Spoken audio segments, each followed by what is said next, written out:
इस देश में दो ही लोगों का टर्नओवर इतनी तेजी से बढ़ा है, एक अमित शाह के बेटे जयशाह का और एक बाबा रामदेव का। व्यापारी रामदेव, तुमने ये भी कहा था कि मोदी की सरकार बना दो, तेल फ्री, पेट्रोल फ्री होने लगा। 35 रुपए का पेट्रोल अच्छे दिनों के नाम पर 80 रुपए को छू रहा है। अब लाल किले पर कोई झूठा, कोई जुमलेबाज प्रधानमंत्री नहीं होगा। ये हमारी गलती थी और इस गलती को हम दोबारा नहीं दोहराएंगे।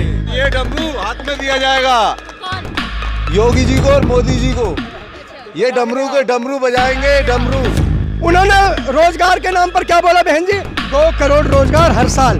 जब युवाओं ने रोजगार मांगा तो क्या दे दिया? पकौड़ा। सीए के नाम पर मुसलमानों को कह दिया कि तुम्हें समझ नहीं आ रहा। जीएसटी के नाम पर व्यापारियों को कह दिया कि ये कानून तुम्हारे बस का नहीं है, तुम्हें समझ नहीं आ रहा, हम समझा देंगे। तो हमारे साथ एक शख्स और मौजूद हैं, किसानों का समर्थन करने के लिए आज गाजीपुर बॉर्डर पर आए हुए हैं। उनके साथ एक पोस्टर भी आप देख रहे हैं, इस पे कविता लिखी हुई है। बहुत स्वागत है आपका संदीप जी। बहुत बहुत धन्यवाद। बहुजन टीवी का इस्तकबाल कि इतनी बरसती हुई बादलों में आप किसान का साथ और किसान का दर्द अपने चैनल पर दिखा रहे हैं। ये किसान आपका एहसान कभी नहीं भूलेगा, ये हमारा फ़र्ज़ है। ये बताएं, इस पोस्टर में आपने जो कविता लिखी है उस क्या कहना चाहते हैं उसके माध्यम से? इस देश की सियासत कभी अटल जैसे बड़े कद्दावर नेता के हाथों में होती थी, जो संसद के पटल पर कहते थे कि अगर सियासत मोल भाव की चीज़ है तो ऐसी सियासत को मैं चिमटे से भी नहीं छूना चाहता।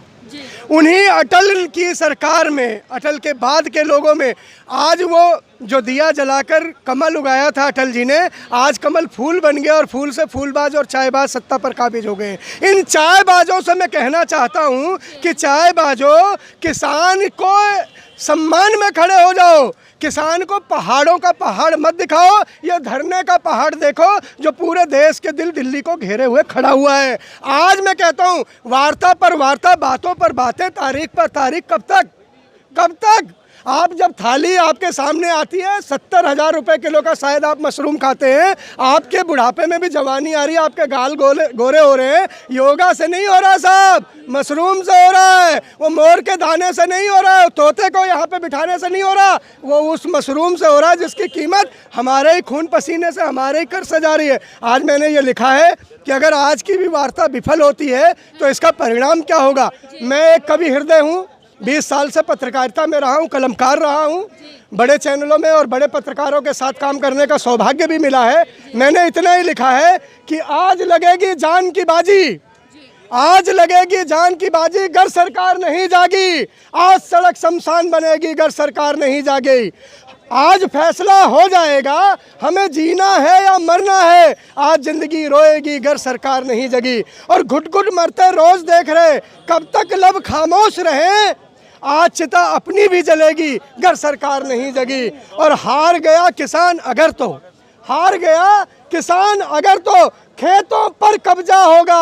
आज खेतों में चिंगारी होगी अगर सरकार नहीं जगी। और अन्नदाता है देवधरा का, अन्नदाता खालिस्तानी पाकिस्तानी ठलुआ नहीं है, अन्नदाता है देवधरा का। और मैं भी तुम्हारे साथ खड़ा, और आज सांसों से मिलेगी आज़ादी अगर सरकार नहीं जगी। और आखिरी लाइन है कि दुआ इबादत पूजा प्रार्थना, दुआ इबादत पूजा प्रार्थना आज किसान के नाम है। और आज खुदा भी खुद रोएगा अगर सरकार नहीं जगी। आज खुदा भी खुद रोएगा अगर सरकार नहीं जगी। जी संदीप जी, आपसे एक बात जानना चाहते हैं। जिस तरह से किसानों पर लगातार कभी लाठीचार्ज कर रहे हैं, कभी आंसू गैस के गोले फेंके जा रहे हैं, इस तरह का जो रवैया सरकार अपना रही है, क्या कहिएगा इसका? मैं एक ही बात कहना चाहता हूँ, ये किसान हैं जो धरती का सीना चीरते हैं। ये बादल से नहीं डरते, आग से नहीं डरते, गोलों से नहीं डरते, गोली से नहीं डरते। इनके ही बच्चे अंतर्राष्ट्रीय सीमा पर अपनी छाती तान कर खड़े हैं। वो पाकिस्तानियों से लड़ रहे हैं, उल्फा से लड़ रहे हैं, तमाम लोगों से लड़ रहे हैं। वो वहाँ किसान के बेटे की लाश तिरंगे में लिपट कर आ रही है, और यहाँ बॉर्डर से उनके बाप की लाश उनके चद्दरों पर लिपट के जा रही है। और नवाज की अम्मी के मरने पर मातम मनाने वाले मोदी, तुमने किसान की शहादत पर एक ट्वीट तक नहीं किया। तुम्हें धिक्कार है, तुम्हें लानत है। ये किसान हिंदुस्तान का किसान है, है, ये किसान धरती को चीरने वाला किसान है। अपनी पसीने की खुशबू से, अपने पसीने की महक से फसल को सजाता है, संवारता है, आपकी थाली तक लाता है। काश एक आंसू उसके लिए भी आ जाता है। हर 16 घंटे में एक किसान, बहन जी, हर 16 घंटे में एक किसान अपने ही चद्दर को अपनी कफन बना रहा है, अपने ही घर से को, अपने ही चूल्हे को छोड़कर वो शहादत की राह पर चल पड़ा है। और इस उम्र में भी वो कहता है कि यहीं मर जाएंगे, हार नहीं मानेंगे। अरे अटल जी ने कहा था, हार नहीं मानूंगा, रार नहीं ठानूंगा। आज अटल जी को ही झुठला रहे हो। चौधरी देवीलाल जी किसानों के सबसे बड़े मसीहा हुए।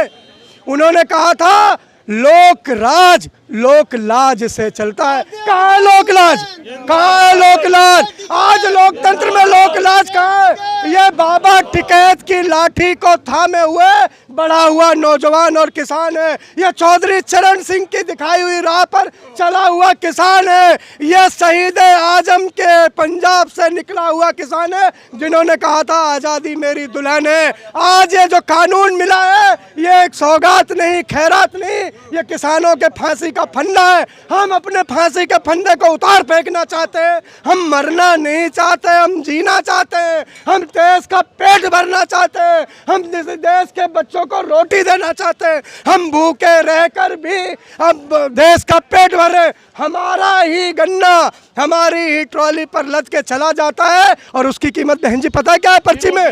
0, 2 0। एक साल बाद मिलेगा, कीमत नहीं पता कि 2 रुपए किलो मिलेगी, 4 रुपए किलो मिलेगा, 5 रुपए किलो लेंगे, नहीं पता। खाद का कीमत पता है, बिजली की कीमत पता है, कीटनाशक की कीमत पता है, बैंक के कर्जे पर ब्याज चढ़ रहा है। किसान कितना मर गया मोदी जी को नहीं पता, किसान कितना सल्फास खा गया मोदी जी को नहीं पता। लेकिन मोदी जी को इतना पता है अडानी और अंबानी के कितने टावर टूट गए, ये उन्हें पता है। टावर टूटने पे उन्हें दर्द हो रहा है। साहब, ये किसान टावर उखाड़ने नहीं, ये आपकी सरकार को उखाड़ने आया है और उखाड़ कर रहेगा, ये उखाड़ कर रहेगा। यूपी सरकार, आप यूपी से ही हैं, आगरा से हैं। यूपी सरकार लगातार कह रही है कि आप किसानों को, आज उन्होंने एक लेख भी लिखा है जिसमें उन्होंने लिखा है कि मोदी जी की बात माननी चाहिए, क्रांतिकारी कदम है, इसको किसानों को समर्थन देना चाहिए। इस तरह की बात यूपी सरकार कह रही है। वहीं वो ये भी कह रही है कि यूपी के किसानों को कोई दिक्कत नहीं है, यूपी के किसान बहुत अच्छे से हैं। इस तरह की बातें जो है वो लगातार सामने आ रही हैं खबरों के माध्यम से। क्या कहिए? राकेश टिकैत महेंद्र टिकैत के बेटे हैं। और ये राकेश टिकैत कहाँ से हैं जी? कहाँ से? यूपी से नहीं है। योगी को इतना भी नहीं पता मुजफ्फरनगर कहाँ है, यूपी को इतना भी पता नहीं है कि आगरा कहाँ है, योगी को इतना भी पता नहीं सहारनपुर शामली कहाँ है। अरे भैया, ये वही पश्चिमी उत्तर प्रदेश है जहाँ से संजीव बालियान को इन लोगों ने सिर माथे पर बिठाया है। अब उसे ही उतार देंगे योगी जी, तब पता चलेगा आपको। आज पूरा यूपी यहाँ है, बाबा टिकैत के बच्चे यहाँ हैं, चौधरी चरण सिंह के बच्चे यहाँ पर हैं, और एक ही बात पर है बहन जी, एक ही बात पर कि ना हारेंगे, ना घुटने टेकेंगे, ना बिकेंगे। ऐ सरकार, तेरे दमन को कुचल कर जाएंगे और किसान जीत कर जाएंगे। अब लाल किले पर कोई झूठा, कोई जुमलेबाज प्रधानमंत्री नहीं होगा। ये हमारी गलती थी और इस गलती को हम दोबारा नहीं दोहराएंगे। ये डमरू हाथ में दिया जाएगा। कौन? योगी जी को और मोदी जी को। ये डमरू के डमरू बजाएंगे, डमरू। ऐसा क्यों कह रहे हैं आप? प्रधानमंत्री हैं। प्रधानमंत्री हैं। ये बताइए, हम बारिश में यहाँ पे इतने किसान यहाँ भैया अपने पूरे परिवार को छोड़े यहाँ पे पड़े हैं, ये अच्छा लग रहा है। ठीक है, आपसे जानना चाहेंगे, एक सवाल और है हमारा कि लगातार जिस तरीके से सरकार आप लोग को मनाने की कोशिश कर रही है, अपने पाले में लेने की कोशिश कर रही है, कह रही है कि बिल बहुत अच्छा है, क्यों भरोसा नहीं कर पा रहे हैं प्रधानमंत्री, जबकि वह बहुत बड़े पद पर हैं? देखिए, इस संसद के सदन ने इंदिरा देखा है, इंदिरा का राज देखा है, और इंदिरा के पक्ष में वाजपेयी को यह भी बोलते देखा है कि वो नारी नहीं दुर्गा है। हमने ऐसी भी राजनीति देखी इस देश में। आज लाल किले के प्राचीर से चढ़कर एक नेता, हमारा प्रधानमंत्री है, वो सच ही नहीं बोलता। उन्होंने रोजगार के नाम पर क्या बोला बहन जी? 2 करोड़ रोजगार हर साल। जब युवाओं ने रोजगार मांगा तो क्या दे दिया? पकौड़ा। सीए के नाम पर मुसलमानों को कह दिया कि तुम्हें समझ नहीं आ रहा, जीएसटी के नाम पर व्यापारियों को कह दिया कि ये कानून तुम्हारे बस का नहीं है, तुम्हें समझ नहीं आ रहा, हम समझा देंगे, पीयूष गोयल समझा देंगे, और आज स्वर्गीय जेटली जी है वो भी समझा कर चले गए, हमें समझ नहीं आया। और उसके बाद जब लॉकडाउन हुआ तो इन्होंने मजदूरों को समझाया तुम्हें रास्ता समझ नहीं आ रहा अपने घर का, तुम पैदल निकलो। जब वो सड़क पर आ गए तो उन्हें रेल लाइन की पटरियों पर चला दिया। आज ये बिना मांगा हुआ कानून, बिना मांगा हुआ कानून नहीं है, ये सौगात नहीं है, ये फांसी का फंदा है जो हमारे गले को जकड़ रहा है। हर 16 घंटे में एक किसान मर रहा है, हमें कब तक मरता देखोगे मोदी जी? आखिर कितनी मौत के बाद आप जागोगे? कितने लोग और मरने चाहिए? कितने किसान और बलि होने चाहिए? कितने लोग और दफन होने चाहिए? बाबा रामदेव अब बाबा नहीं है, बाबा रामदेव बाबा नहीं, व्यापारी रामदेव हैं। क्यों कह रहे हैं साहब?